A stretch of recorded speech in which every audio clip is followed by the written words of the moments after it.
The beeping of my son's heart monitor echoed through the hospital room as I clutched the denial letter from my parents' accountant.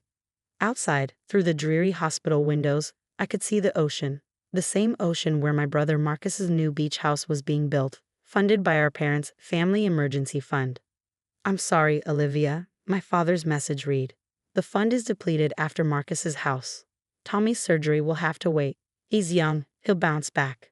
Bounce back. As if my 8-year-old son's congenital heart condition was just a scraped knee. I looked at Tommy, sleeping fitfully in his hospital bed. His chest rose and fell irregularly, each breath a reminder of the time we were running out of. The doctors had been clear. Without the surgery in the next month, his condition would deteriorate beyond repair. My phone buzzed with another message, this time from Marcus, sending photos of his beach house construction. "Check out the infinity pool," he wrote. "Mom and Dad really outdid themselves. $500,000 well spent." I fought back tears, remembering yesterday's conversation with my parents. $85,000 isn't that much, I had pleaded. "It's literally life or death for Tommy." "We can't play favorites, Olivia," Mom had said, sipping her expensive wine. "We just gave Marcus his share. It wouldn't be fair to dip into our retirement now." "Fair?" I choked out. "You're comparing a luxury beach house to my son's heart surgery." "Marcus has worked hard," Dad had interjected. "He deserves this reward. Besides, can't you get a loan?" A loan. As if I hadn't already mortgaged my house, sold my car, and emptied my savings. As a single mother and teacher, I'd stretched every dollar, but it wasn't enough. The insurance covered only part of the specialized surgery Tommy needed. A soft knock at the hospital door pulled me from my thoughts. It was Dr. Rivera, Tommy's cardiologist.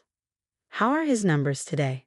I asked, trying to sound strong. She checked his charts, her expression grave. "They're declining faster than we anticipated. Olivia, if we don't do the surgery within 3 weeks." She didn't need to finish. I knew what was at stake. My phone buzzed again, another message from Marcus. "Having the housewarming party next weekend. Dad's buying the yacht to dock here too." A yacht. While my son fought for his life. "Ms. Mitchell." A man in a crisp suit appeared at the door. "I'm James Wheeler, your grandfather's attorney. May I have a moment?" Grandpa George had passed away 2 months ago. I'd missed the funeral because Tommy had been in the hospital. "Your grandfather left specific instructions for me to check on you today," Mr. Wheeler said, pulling out a thick envelope. "He wanted me to verify if your parents had helped with Tommy's surgery." I shook my head, confusion mixing with grief. They refused, said they'd spent the family emergency fund on Marcus's beach house. Mr. Wheeler's expression hardened. "I see. Your grandfather suspected this might happen. That's why he made certain arrangements." He opened the envelope, revealing documents that made my hands shake. 2 years ago, your grandfather secretly established a medical trust for Tommy. He knew about the heart condition and your parents' priorities. The trust contains $2 million specifically for Tommy's medical care. I collapsed into the chair beside Tommy's bed. $2 million? Additionally, Mr. Wheeler continued, he left you controlling interest in the family company. 51% of the shares. Your parents and Marcus aren't aware of this yet. The official reading is tomorrow. My mind spun. The family company. The one my parents had used to fund their lavish gifts to Marcus. The one they claimed was too complex for me to understand. Your grandfather's note, Mr. Wheeler said, handing me a sealed envelope. He asked that you read it alone. After he left, I opened Grandpa's letter with trembling fingers. My dearest Olivia, I've watched your parents favor Marcus your entire life, but I stayed quiet, hoping they'd change. When they dismissed Tommy's condition while funding Marcus's extravagances, I knew I had to act. The company shares are your shield and sword. Use them wisely. The medical trust is your guarantee that Tommy will get the care he needs. Your parents and brother will learn about this tomorrow, but I wanted you to know first to be prepared for their reaction. Remember, true family protects its own. Love, Grandpa George. Tommy stirred in his bed, his eyes fluttering open. Mom, are you crying? I wiped my tears, managing a smile. Happy tears, baby. We're getting your surgery. Everything's going to be okay. My phone buzzed again. A message from my parents. Family meeting tomorrow at the lawyer's office. Mandatory attendance. I looked at their message, then at Tommy, then at the company documents in my hands. For years, I'd watched them favor Marcus, dismiss my needs, and now endanger my son's life. Tomorrow, they would learn that karma sometimes comes in the form of a grandfather's careful planning. I texted back one word, okay. The heart monitor kept beeping steadily, but now each beat felt less like a countdown and more like a drumbeat leading to tomorrow's reckoning. The law office lobby felt colder than Tommy's hospital room. My parents sat rigidly on one side, Marcus sprawled confidently on the other, all of them shooting questioning glances at my calm demeanor. Why is she here? Marcus whispered loudly to Mom. This is about the company's succession. Before anyone could respond, Mr. Wheeler entered, carrying the familiar thick folder of documents. Shall we begin? Dad straightened his tie.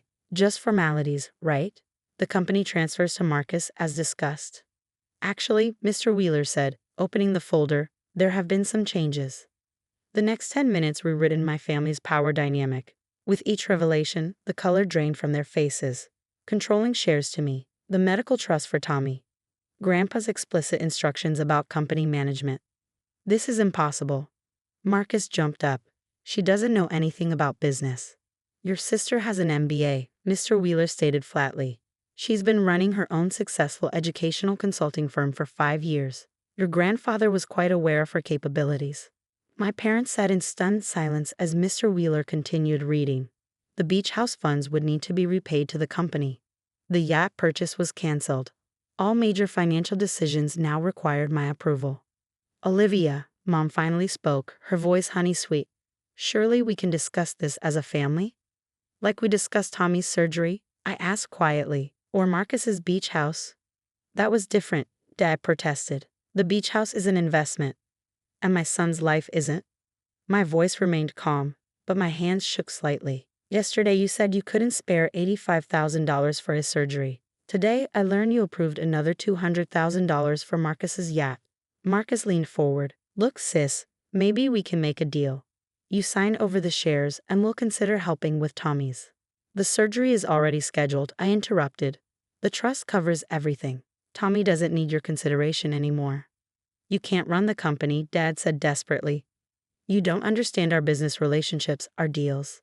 You mean like the deal to sell the company's lakefront property to Marcus for 1/10 of its value? I pulled out another document. Grandpa kept excellent records.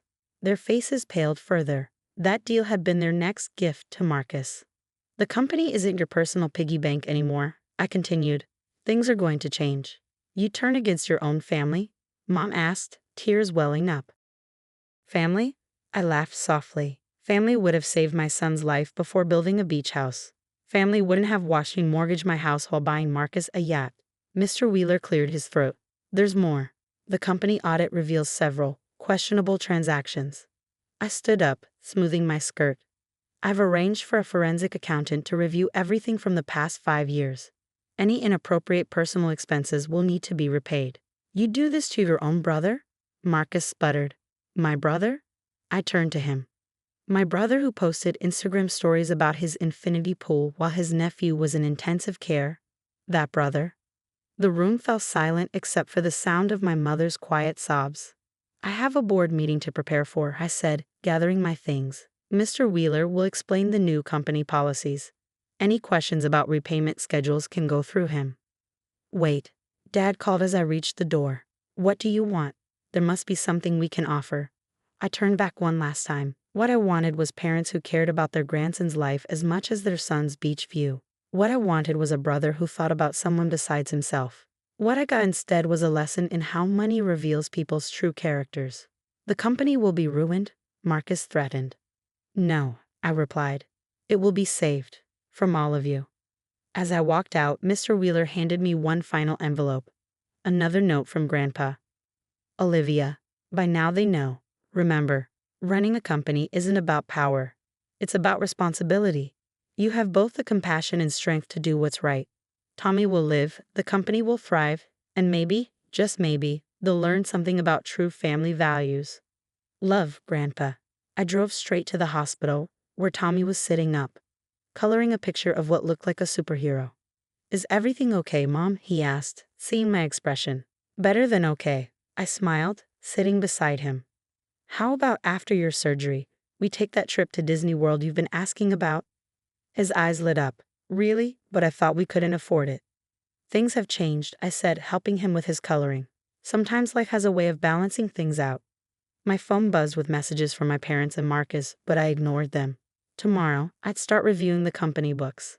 Tomorrow, I'd begin reshaping the family legacy. Tomorrow, I'd show them what real business leadership looks like. But today was for Tommy. Today was for watching my son color his superhero picture, his heart monitor beeping steadily, his future finally secure. 3 months after Tommy's successful surgery, I sat in what used to be my father's office, reviewing the latest company reports. The changes had been swift and significant. The forensic audit had uncovered years of personal expenses disguised as business costs, all benefiting Marcus and my parents. A knock on my door interrupted my thoughts. It was Marcus, looking considerably less polished than usual. His designer clothes had been replaced by off-the-rack wear, and his usual smugness was gone. The real estate agent listed the beach house, he said, dropping into a chair. Happy now? I closed my laptop. The company's stock has risen 40% since the restructuring. Our employees received their first proper bonus in 5 years. So yes, I'm happy. Mom and Dad had to downsize their house, he continued as if I hadn't spoken. They're living in a regular neighborhood now, like common people. Like I've lived all my life? I raised an eyebrow. How horrifying for them. Before he could respond, my assistant Sarah buzzed in. Tommy's here for lunch, Mrs. Mitchell. Tommy bounded in, his cheeks pink with health, his surgery scar barely visible above his collar. Mom, I got an A on my science project. Marcus watched as I hugged Tommy, his expression unreadable. This was the nephew he'd barely acknowledged existed, too busy with his beach house plans to visit in the hospital. How are you feeling, buddy? Marcus asked awkwardly. Tommy looked at him with surprise. It was the first time his uncle had ever really spoken to him. Great. Dr. Rivera says my heart is super strong now. Mom and I are going hiking this weekend. Listen, Olivia, Marcus said after Tommy went to wait in the outer office. I've been thinking, maybe I was wrong about some things. Some things? Okay, a lot of things, he admitted. Watching Tommy today, he really could have died, couldn't he? I pulled out a file. These are his medical records from before the surgery. Read them. As Marcus read through the desperate prognosis we faced, his hands began to shake. I had no idea it was this serious. Mom and Dad said it was just a minor condition. They said what they needed to say to justify their choices, I replied. Just like they justified every advantage they gave you while telling me to work harder. I've had to work now, he said quietly. Actually work. My first real job starts next week. The entry-level position in our marketing department? He nodded. Sarah said I have to start at the bottom like everyone else. No special treatment. Sarah's good at her job. You should listen to her. A notification popped up on my computer. The company's charitable foundation had just funded another pediatric cardiac unit at the city hospital. The first one, named after Tommy, had already helped 3 families who couldn't afford surgery. The foundation, Marcus said, noticing the notification. That was a good idea. Even Dad admitted it. Dad admitted something. I couldn't hide my surprise. They've changed, Olivia. We all have. Losing everything. It makes you think. You haven't lost everything, I corrected him. You lost excess. There's a difference. He stood up, straightening his non-designer tie. My shift at marketing starts in 20 minutes. I should go. Marcus, I called as he reached the door. Tommy's having a birthday party next month. A small one, just family. Real family, you should come. His eyes widened slightly. Really? People can change, I said. Grandpa taught me that. After he left, I went to have lunch with Tommy in the small garden we created on the office building's roof. He was already setting up our usual picnic spot. Uncle Marcus looked different, Tommy observed, biting into his sandwich. People sometimes need to lose things to find better parts of themselves, I explained. Like how you lost your old job but found this cool company? I smiled at his simple wisdom, exactly like that. My phone buzzed. A message from Mom. The neighborhood children played in our yard today. I found myself enjoying their laughter. I never heard children laugh at the old house. Too many walls, too much space, too much everything. I miss you and Tommy. Another message followed. Your father's teaching math at the community center. He says it reminds him of when he used to help you with homework before everything. I showed Tommy the messages. What do you think, buddy? Should we have Sunday dinner with Grandma and Grandpa this weekend? He thought for a moment. The doctor said my heart is stronger now. Maybe their hearts can get stronger too. Out of the mouths of babes. That evening, as Tommy and I walked through our modest but happy home, I found Grandpa's last letter again. The final line stood out. Money doesn't make a family, Olivia. Love does. Sometimes people forget that. Sometimes they need to lose the money to find the love again. Trust the process. Trust yourself. I texted my parents back. Sunday at 6. Bring dessert. Tommy wants to show you his science project. Sometimes karma doesn't just strike back, it strikes forward, clearing a path to something better than revenge. Redemption. Tommy's laughter echoed through our home, stronger than any beeping hospital monitor, richer than any beach house view, more valuable than any company shares. That's the thing about karma. It doesn't just balance the scales. Sometimes, if you're lucky, it rebuilds what was broken, stronger than before.